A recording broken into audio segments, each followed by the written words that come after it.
Impulsan nuestras vidas. Desde coches hasta cortadoras de césped, de barcos a locomotoras. Han transformado nuestro mundo y nos han llevado a la Luna. A continuación, la historia del motor.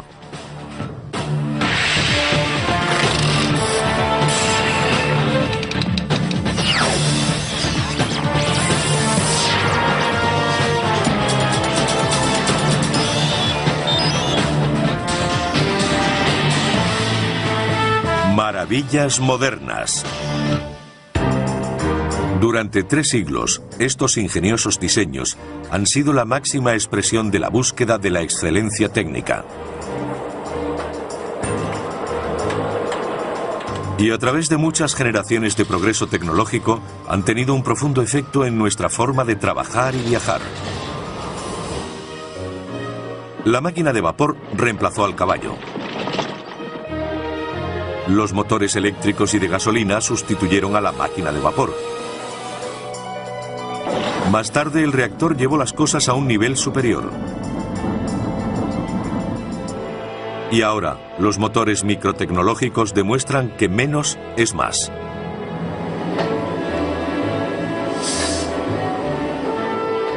Este proceso de siglos se inició cuando la máquina de vapor marcó el comienzo de la revolución industrial. Liberó a la humanidad de su total dependencia de fuentes primarias de energía, como el viento, el agua y el músculo. Las máquinas de vapor se usarían para impulsar maquinarias de fábricas, trenes, barcos, tractores y automóviles. El primer medio de transporte que utilizamos fueron los animales.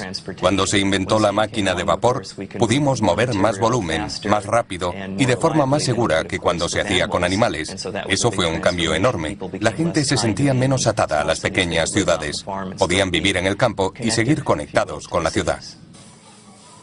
En un motor de émbolo, el vapor entra por un extremo en el cilindro y lo empuja hacia atrás. Luego entra por el otro extremo, empujándolo hacia el lado contrario. El vapor se genera en una caldera, un recipiente metálico donde se calienta el agua usando madera, carbón, aceite o gas natural como combustible. Una turbina de vapor es como un molino, con la diferencia de que sus aspas son movidas por vapor a alta presión en lugar de viento. Aún hoy, las turbinas de vapor son muy utilizadas. De hecho, se emplean para generar la mayor parte de la electricidad que consumimos. El científico griego Herón de Alejandría construyó la primera máquina de vapor del mundo hace unos 2000 años. Básicamente se trataba de una esfera metálica con 2 boquillas opuestas. Cuando se introducía vapor en la bola, ésta daba vueltas. Herón expuso su invento en el Serapion, un museo de Atenas, donde entretuvo a los visitantes durante años, aunque solo fue considerado un juguete interesante. En 1705, 2 ingenieros británicos, Thomas Avery y Thomas Newcomen, crearon una gran máquina de vapor que podía utilizarse para bombear el agua de las minas de carbón inundadas. Empleaba un émbolo que subía y bajaba dentro de un cilindro hueco.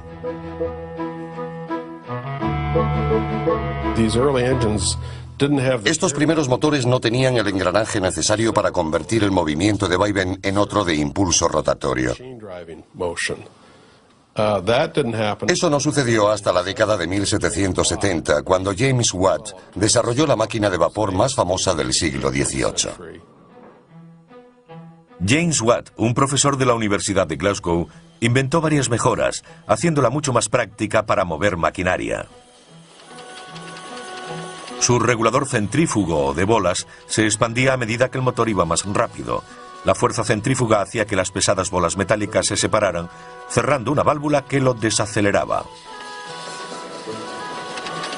Y a medida que se expandían, controlaban el movimiento del vapor en el cilindro. Se trataba de un dispositivo muy eficiente para evitar revoluciones excesivas y, aún más importante, para mantener un movimiento uniforme y regular. En 1800, más de 1.500 máquinas de vapor funcionaban en Europa y los Estados Unidos. Además de bombear el agua de las minas, también impulsaban las máquinas de las fábricas. Gran Bretaña fue la primera nación occidental y del mundo realmente en industrializarse. Y mucho de lo que allí se creó se desarrolló a partir de la invención de la máquina de vapor.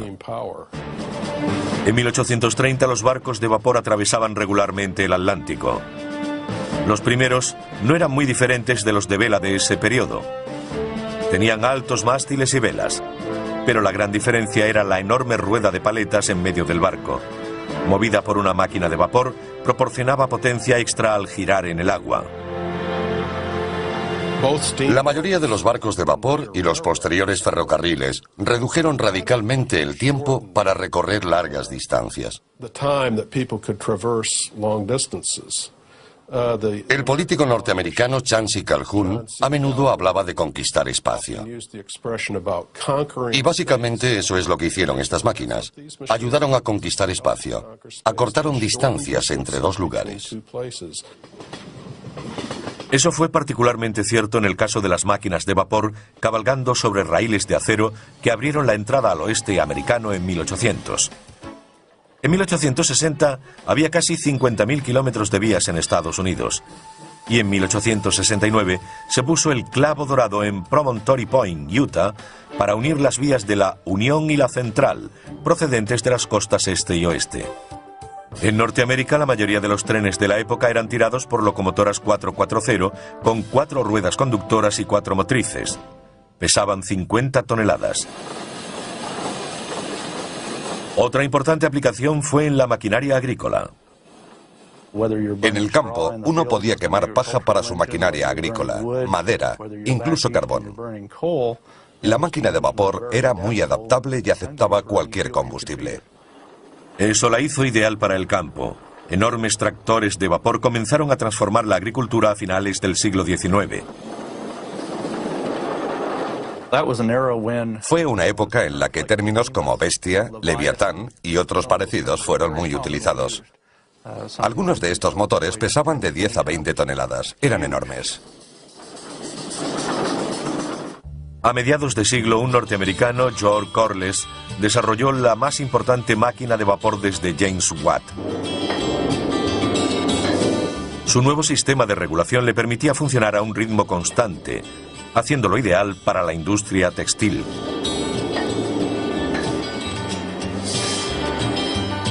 Este motor de Corliss, recientemente restaurado, fue uno de los 3 instalados en un molino de azúcar al sur de California en 1911. Durante 67 años, impulsó maquinaria para la obtención de azúcar de remolacha. Tenían vapor para cocer y limpiar las remolachas. Movía toda la maquinaria y un generador de la fábrica. Así tenían luz y energía para todo lo demás. Y la fuerza motriz necesaria para la centrifugadora, extrayendo el azúcar de la pulpa de la remolacha. Era un sistema muy eficiente. La máquina de vapor lo hacía todo.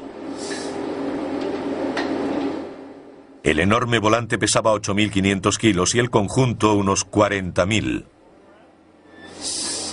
El motor de 300 caballos prestó servicio hasta 1978, cuando se derribó la azucarera Holly de Santa Ana.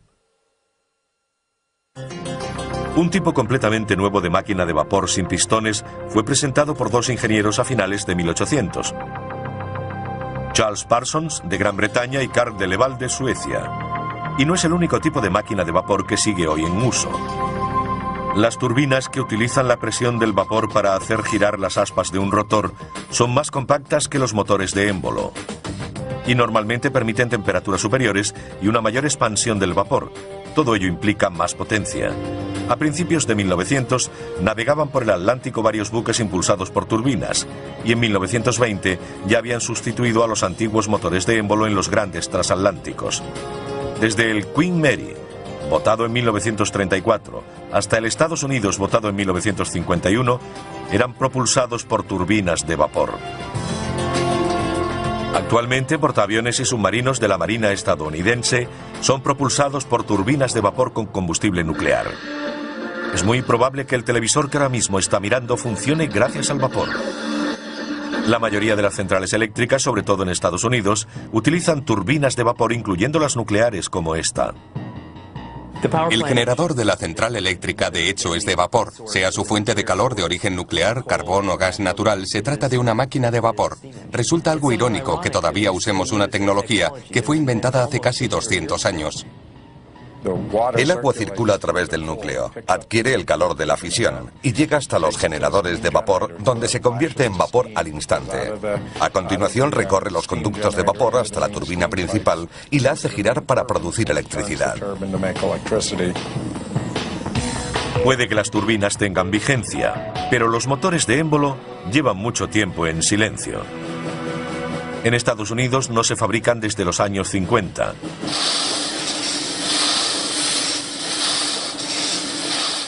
Pero su sonido llena el Museo de Motores Antiguos en Vista, California, cerca de San Diego, donde hay docenas de máquinas funcionando.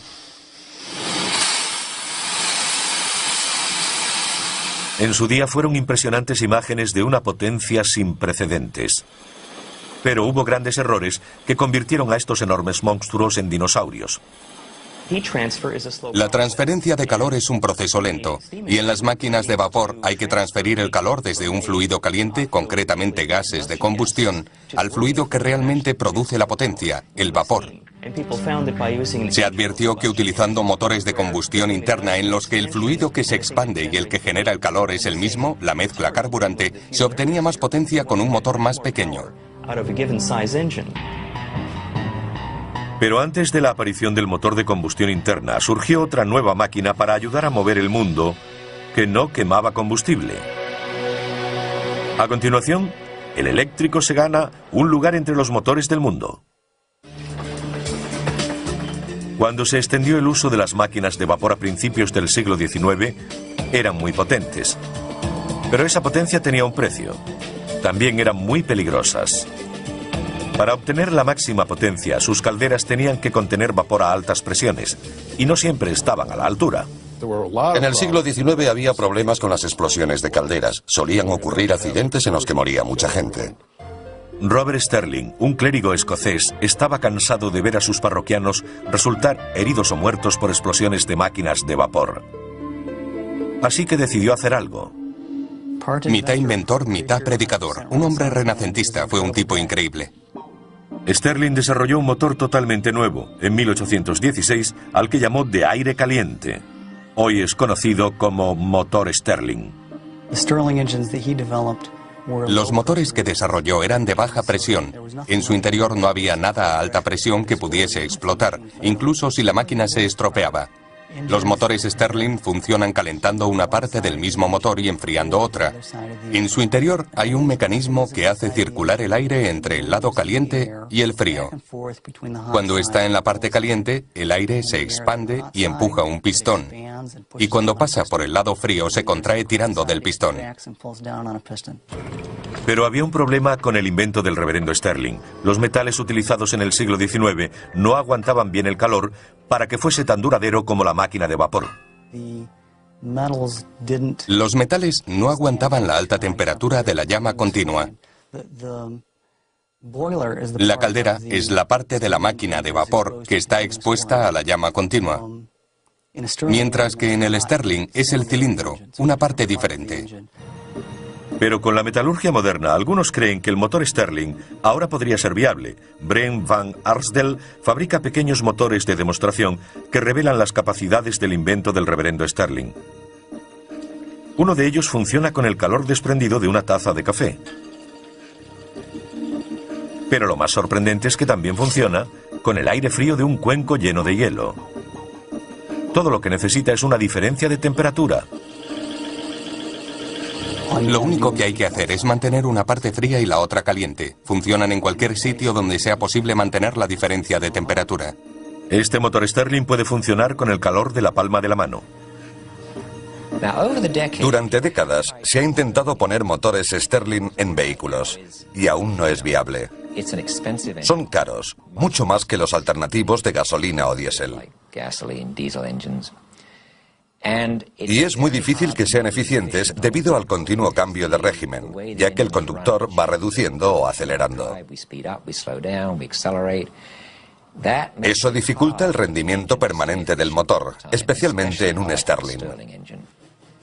El vapor y los motores Stirling del siglo XIX pronto tuvieron un nuevo competidor que ayudó a impulsar la revolución industrial. Y hoy aún sigue con nosotros. No tenemos máquinas de vapor en nuestras casas, pero sí muchos aparatos eléctricos. Mire a su alrededor, verá que tiene cantidad de ellos. Relojes, aire acondicionado, equipos de música, vídeos, ventiladores, aspiradoras, batidoras. Y por supuesto no olvidemos el cepillo de dientes. Todos son accionados por motores eléctricos. Sin ellos ni siquiera podríamos hacer esta entrevista. Más valdría quedarse en la cama, salvo que uno quisiera volver a los días de los carros y los caballos. A diferencia de la mayoría de los motores que utilizan algún tipo de combustión para crear calor, el eléctrico funciona por un principio completamente diferente. Cuando la electricidad fluye a través de un cable, se crea un campo electromagnético. Ello significa que temporalmente ese cable se convierte en un imán, y cuando se corta la electricidad deja de serlo. Si se conecta al revés, se invierten los polos. Y esto es lo que repetidamente hace un motor eléctrico usando la fuerza magnética para crear movimiento. Crea un campo magnético. Se mueve como Doug y yo lo estamos haciendo. La corriente pasa por el campo magnético y por la bobina, haciendo que esto gire. Naturalmente, los motores eléctricos necesitan electricidad. Así que su historia comienza con los pioneros de este campo. En 1824, Michael Faraday patentó la corriente continua y su motor. En 1888, el excéntrico genio Nikola Tesla patentó la corriente alterna y el suyo. Hoy en día ambos están en uso. Si funciona con pilas es de corriente continua, si se enchufa en la pared es de corriente alterna. Tesla fue el primero que introdujo el concepto de corriente alterna, que consiste en el cambio de polaridad 50 o 60 veces por segundo. Pero Edison no creía en ello y despidió a Tesla, que fue a trabajar con George Westinghouse. Tesla estaba en lo cierto. La corriente alterna podía ser transportada a muchos kilómetros, mientras que existían limitaciones significativas para la distribución de corriente continua. George Westinghouse adquirió las patentes para el sistema de corriente alterna de Tesla y en 1891 montó la primera línea de corriente alterna de alta tensión en California, conectando San Antonio Canyon con Pomona y San Bernardino. En 1894 Westinghouse empezó a fabricar otro de los inventos de Tesla, el motor de corriente alterna. Los primeros equiparon a algunos de los coches primitivos junto con las máquinas de vapor y los motores de combustión interna que usaban combustible como la gasolina para mover un pistón. No creo que nadie supiera, al menos durante la primera década de la existencia del automóvil, cuál sería el ganador. Alrededor de 1912 finalmente se impuso el motor de combustión interna, irónicamente gracias a la adición de uno eléctrico, al que se llamó motor de arranque. Esa era exactamente su función, dar el primer impulso a los pistones sin que el conductor saliese despedido, o peor. Hasta entonces había que hacer girar el motor para que arrancara. No solo era difícil, sino peligroso. Podía romper con facilidad los huesos del brazo, y si daba un tirón de la persona, podía hacerle mucho daño. Sin embargo, el motor de arranque lo cambió todo, marcando la desaparición del automóvil eléctrico y el de vapor. Como con la manivela, el motor de arranque iniciaba los ciclos de compresión y combustión necesarios para que el motor funcionase por sí solo. Algunos de los mayores motores eléctricos se hicieron para los ascensores. En 1933, Westinghouse construyó los más rápidos del mundo para el Rockefeller Center de Nueva York.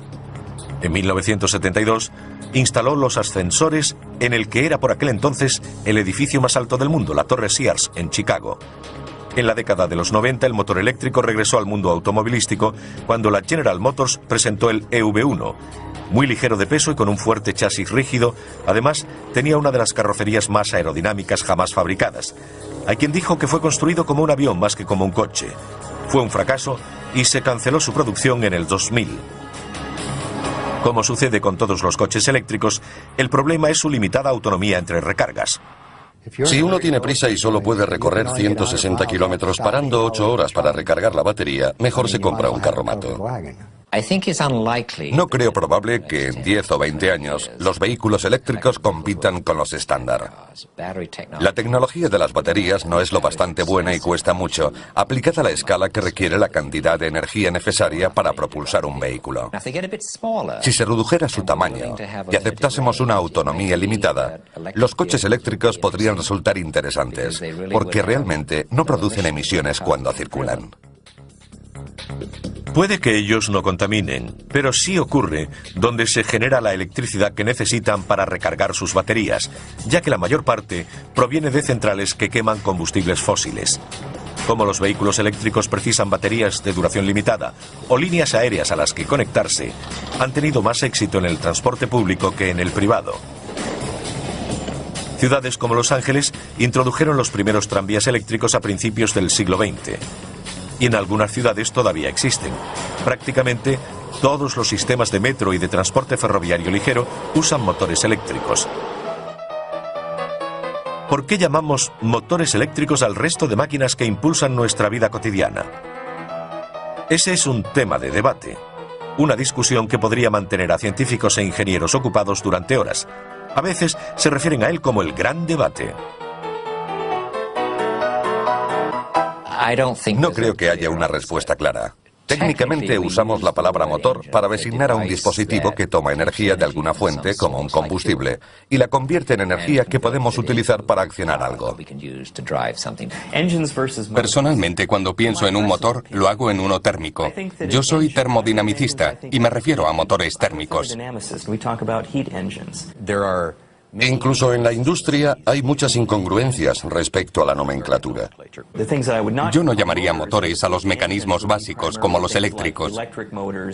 ¿Y cómo explicaríamos el nombre de los fuera borda que llevan motores en su interior?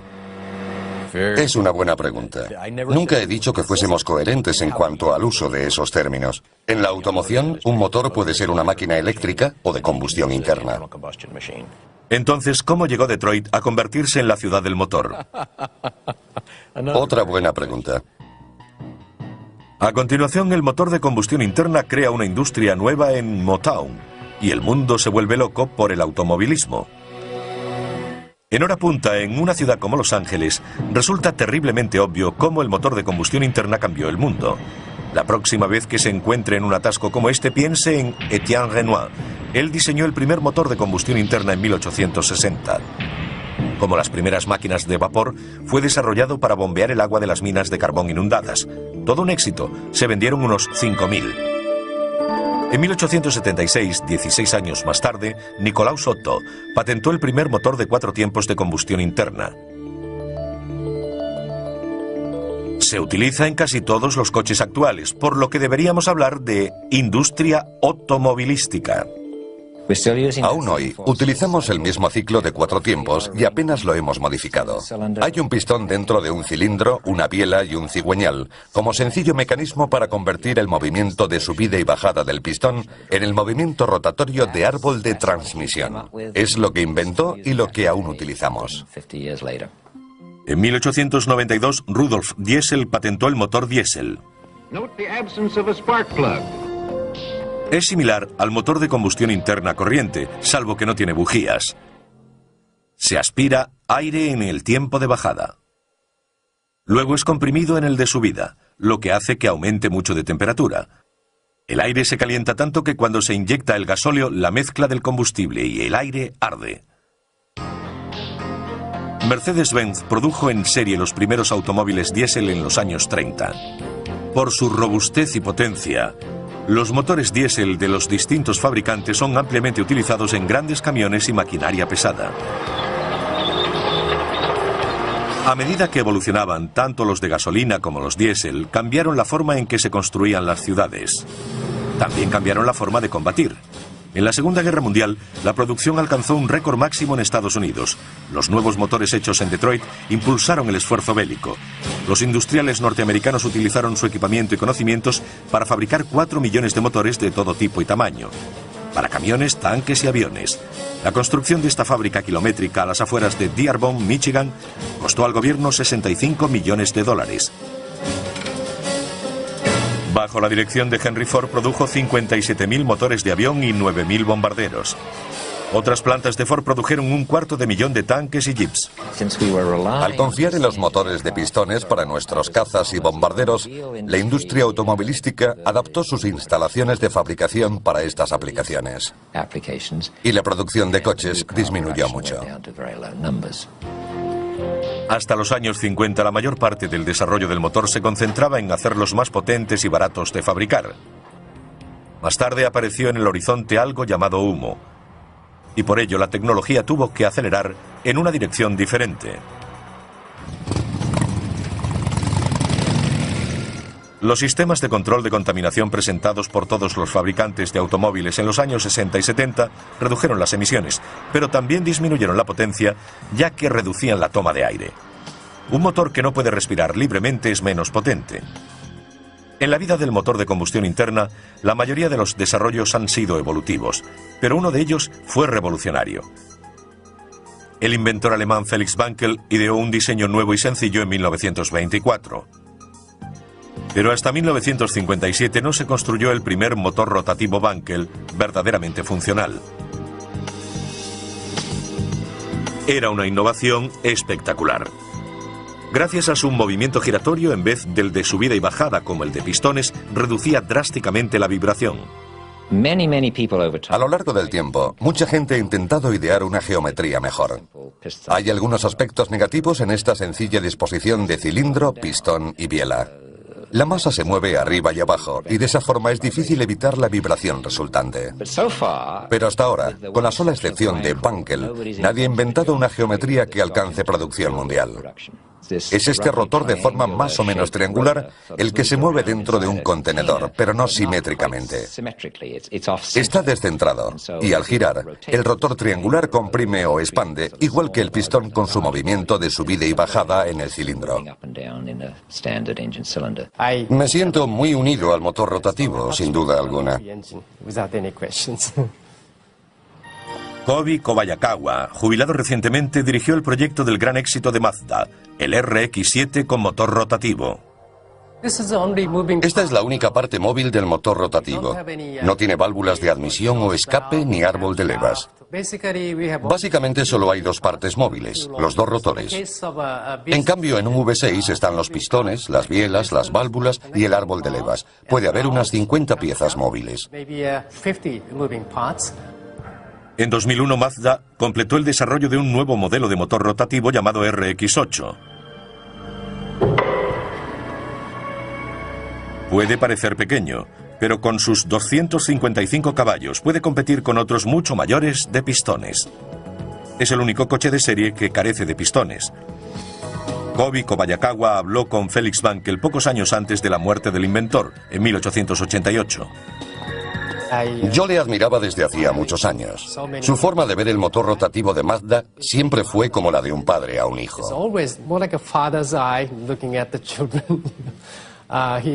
Era muy amable y estaba muy contento con el esfuerzo llevado a cabo por Mazda y los resultados obtenidos con el motor rotativo. Felix Wankel estaría orgulloso de que la idea innovadora que tuvo en 1924 siga girando.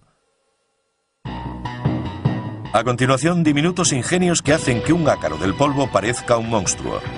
Recibe el nombre de microtecnología y es lo más pequeño en máquinas y motores.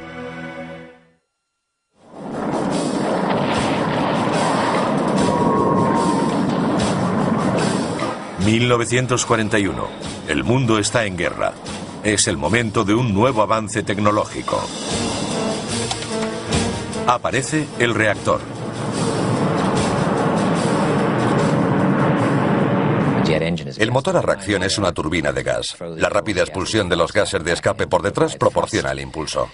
El compresor y la turbina comprimen los gases para suministrar el flujo a alta presión que es necesario expulsar, y la turbina suministra la energía necesaria para accionar el compresor.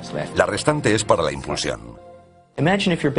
Imaginemos que estamos haciendo galletas de una en una. Ponemos una pequeña cantidad de masa en una bandeja, la metemos en el horno, esperamos a que se haga y la sacamos. Pues eso es lo que hacemos en el motor de combustión interna de pistones alternativos. Entra la mezcla carburante, punto. Se comprime, punto. Arde y se expande, punto. Se expulsa, punto. Es un constante empezar y acabar. Mientras que en el reactor se trata de un solo proceso continuo. Todo comenzó hace unos 60 años, cuando Gran Bretaña y Alemania se afanaban por crear el primer avión a reacción. En 1941, Alemania fue la primera con un caza prototipo, el AG-280. Un año más tarde tenían otro incluso mejor, el ME-262. Fue el primer avión a reacción del mundo fabricado en serie.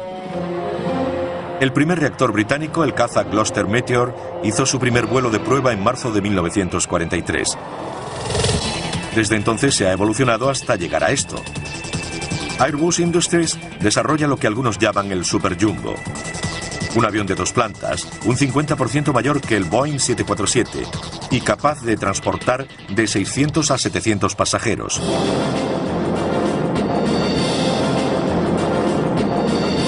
Al principio de su desarrollo, los cohetes y los motores a reacción estaban estrechamente relacionados. La gente hacía poca distinción entre ellos. Un cohete es parecido a un reactor, a diferencia de que lleva su propio suministro de oxígeno para la combustión. Los aviones a reacción toman el oxígeno del aire. Los cohetes lo obtienen del tanque de oxígeno que llevan a bordo, lo que significa que pueden volar por el espacio, donde no hay oxígeno. A los experimentos con cohetes de Robert Goddard en Estados Unidos a principios de los años 30 le siguieron los de Werner von Braun en la Alemania nazi, que le llevó al desarrollo de los cohetes V2 que cayeron sobre Gran Bretaña durante la Segunda Guerra Mundial.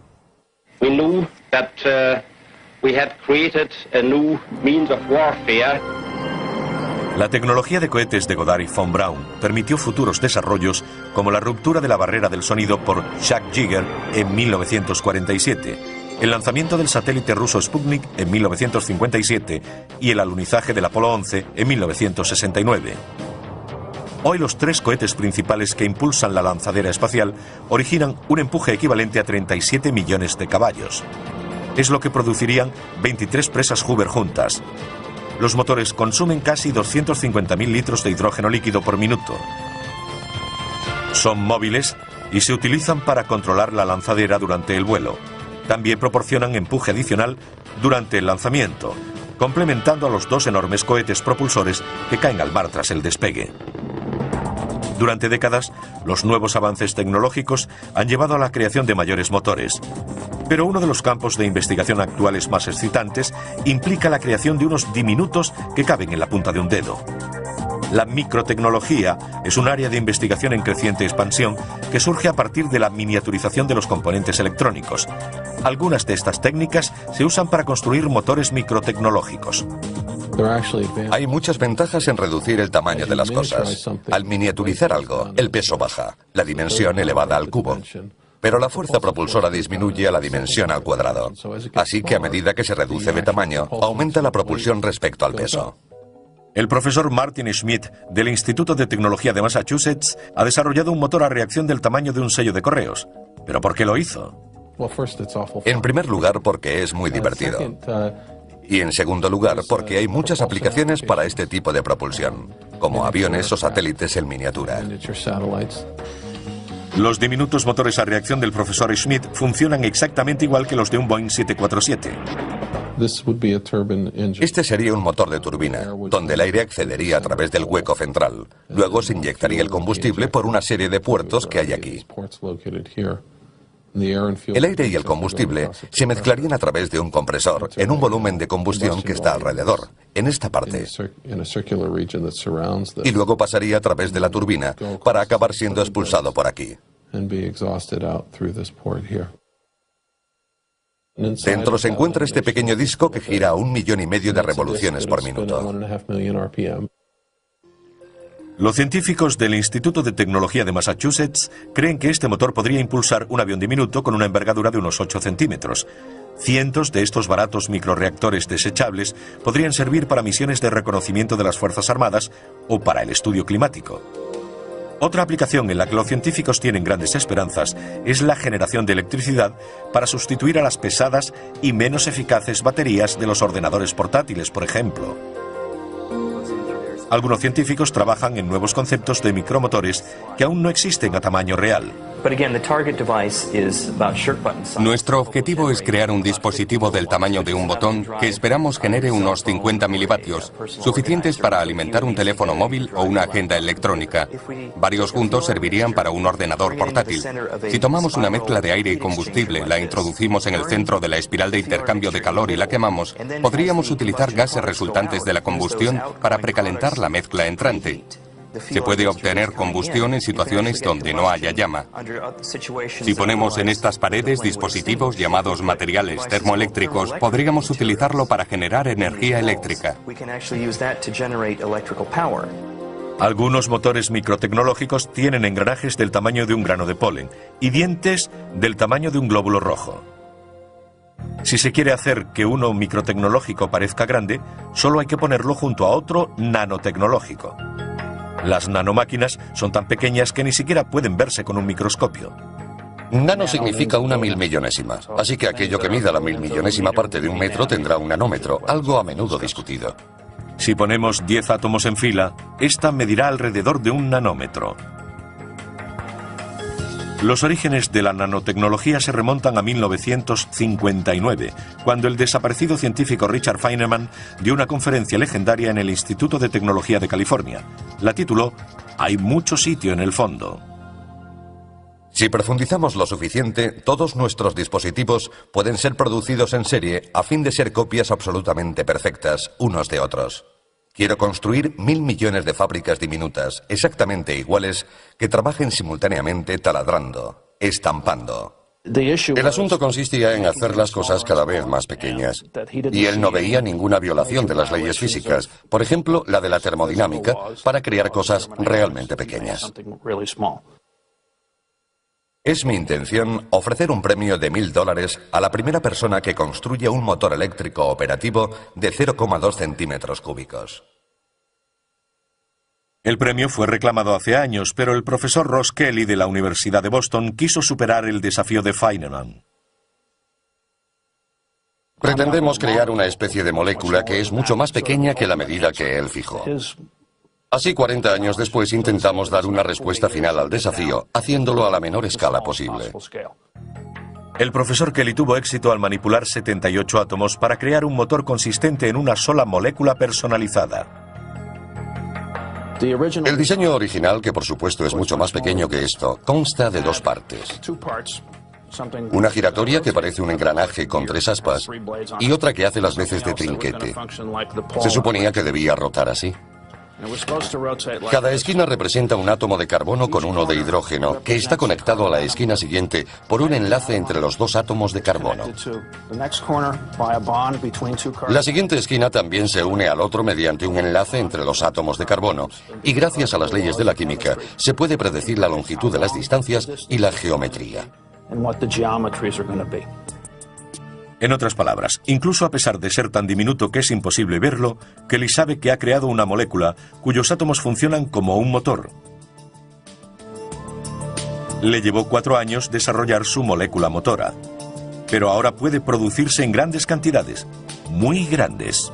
Sí, teníamos un matraz con unos 1.000 millones de moléculas motoras aproximadamente. Pueden fabricarse tantas como se quiera, trillones y trillones.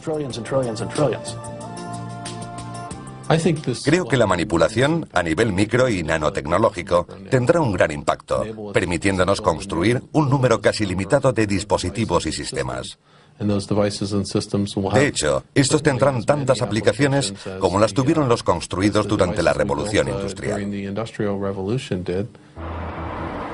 A continuación, los coches que pueden combinar lo mejor de ambos mundos, híbridos impulsados por un motor de gasolina y otro eléctrico. Híbridos.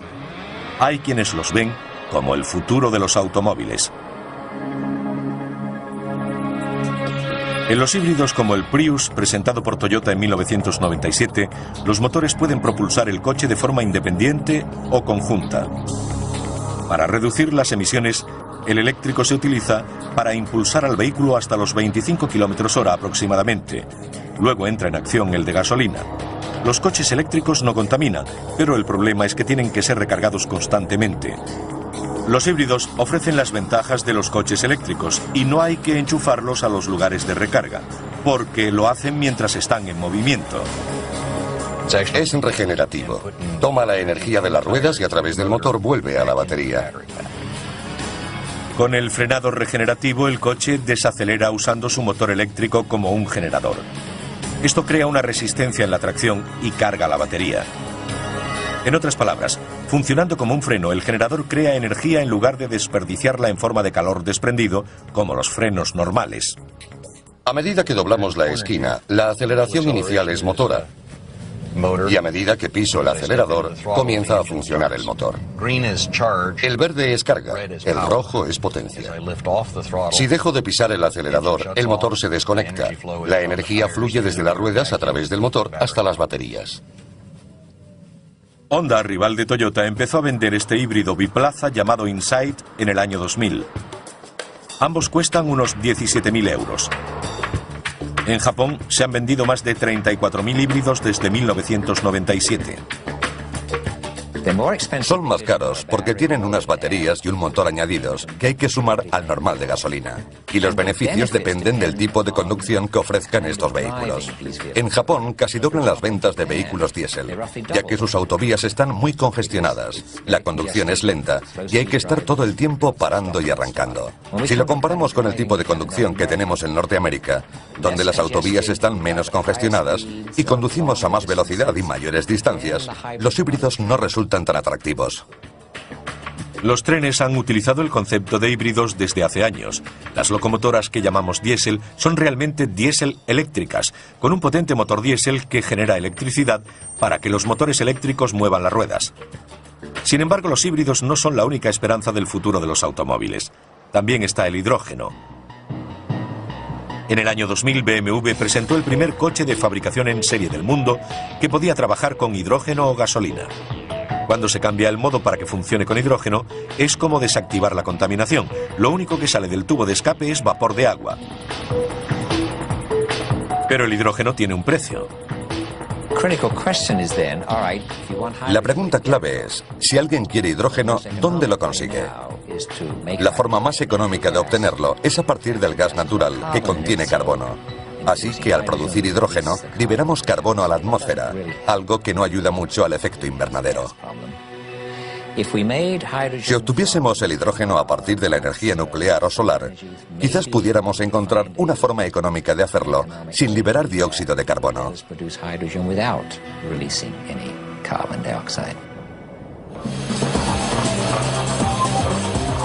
Desde las máquinas de vapor hasta los motores Stirling, de los pistones a las turbinas. Estudiar la historia de la tecnología del motor es un peregrinaje gratificante. Un viaje al panteón de los mayores logros tecnológicos del hombre. Desde que Herón construyó su primera máquina de vapor en la antigua Grecia, la humanidad ha quedado fascinada con los últimos motores. Lo hice porque pensé que sería ingenioso. No pensé mucho en sus aplicaciones. Sin duda, esa fascinación nos mantendrá conectados al futuro e impulsará nuestra habilidad para seguir cambiando nuestro mundo, inventando nuevas clases de motores, aunque no estemos seguros de para qué servirán.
Impulsan nuestras vidas.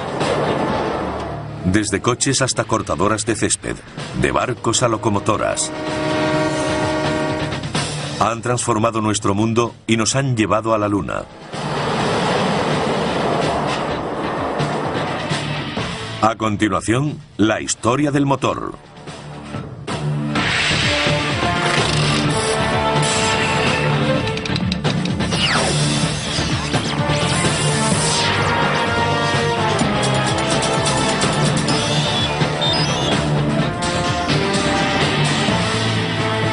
Maravillas modernas. Durante 3 siglos, estos ingeniosos diseños han sido la máxima expresión de la búsqueda de la excelencia técnica. Y a través de muchas generaciones de progreso tecnológico, han tenido un profundo efecto en nuestra forma de trabajar y viajar. Para recorrer largas distancias. El político norteamericano Chancy Calhoun a menudo hablaba de conquistar espacio. Y básicamente eso es lo que hicieron estas máquinas. Ayudaron a conquistar espacio. Acortaron distancias entre 2 lugares. Eso fue particularmente cierto en el caso de las máquinas de vapor cabalgando sobre raíles de acero que abrieron la entrada al oeste americano en 1800. En 1860 había casi 50.000 kilómetros de vías en Estados Unidos. Y en 1869 se puso el clavo dorado en Promontory Point, Utah, para unir las vías de la Unión y la Central, procedentes de las costas este y oeste. En Norteamérica, la mayoría de los trenes de la época eran tirados por locomotoras 4x0 con 4 ruedas conductoras y 4 motrices. Pesaban 50 toneladas. Otra importante aplicación fue en la maquinaria agrícola. En el campo, uno podía quemar paja para su maquinaria agrícola, madera, incluso carbón. La máquina de vapor era muy adaptable y aceptaba cualquier combustible. Eso la hizo ideal para el campo. Enormes tractores de vapor comenzaron a transformar la agricultura a finales del siglo XIX. Fue una época en la que terminó maquinaria. Su regulador centrífugo o de bolas se expandía a medida que el motor iba más rápido. La fuerza centrífuga hacía que las pesadas bolas metálicas se separaran, cerrando una válvula que lo desaceleraba. Y a medida que se expandían, controlaban el movimiento del vapor en el cilindro. Se trataba de un dispositivo muy eficiente para evitar revoluciones excesivas y, aún más importante, para mantener un movimiento uniforme y regular. En 1800, más de 1.500 máquinas de vapor funcionaban en Europa y los Estados Unidos.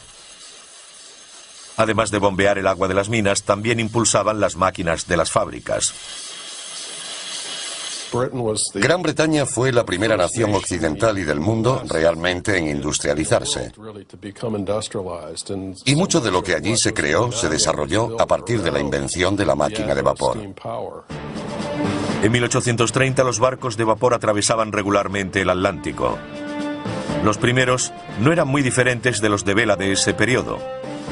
Tenían altos mástiles y velas, pero la gran diferencia era la enorme rueda de paletas en medio del barco. Movida por una máquina de vapor, proporcionaba potencia extra al girar en el agua. La mayoría de los barcos de vapor y los posteriores ferrocarriles redujeron radicalmente el tiempo. La máquina de vapor reemplazó al caballo. Los motores eléctricos y de gasolina sustituyeron a la máquina de vapor. Más tarde, el reactor llevó las cosas a un nivel superior. Y ahora, los motores microtecnológicos demuestran que menos es más.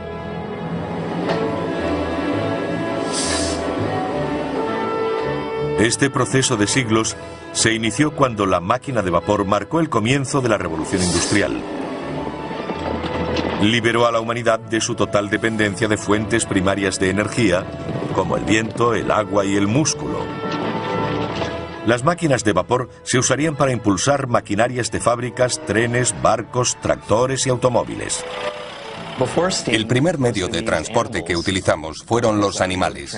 Cuando se inventó la máquina de vapor, pudimos mover más volumen, más rápido y de forma más segura que cuando se hacía con animales. Eso fue un cambio enorme. La gente se sentía menos atada a las pequeñas ciudades.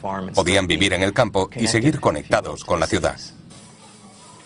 En un motor de émbolo, el vapor entra por un extremo en el cilindro y lo empuja hacia atrás. Luego entra por el otro extremo, empujándolo hacia el lado contrario. El vapor se genera en una caldera, un recipiente metálico donde se calienta el agua usando madera, carbón, aceite o gas natural como combustible. Una turbina de vapor es como un molino, con la diferencia de que sus aspas son movidas por vapor a alta presión en lugar de viento. Aún hoy, las turbinas de vapor son muy utilizadas. De hecho, se emplean para generar la mayor parte de la electricidad que consumimos. El científico griego Herón de Alejandría construyó la primera máquina de vapor del mundo hace unos 2000 años. Básicamente se trataba de una esfera metálica con dos boquillas opuestas. Cuando se introducía vapor en la bola, ésta daba vueltas. Herón expuso su invento en el Serapion, un museo de Atenas, donde entretuvo a los visitantes durante años, aunque solo fue considerado un juguete interesante. En 1705, dos ingenieros británicos, Thomas Avery y Thomas Newcomen, crearon una gran máquina de vapor que podía utilizarse para bombear el agua de las minas de carbón inundadas. Empleaba un émbolo que subía y bajaba dentro de un cilindro hueco.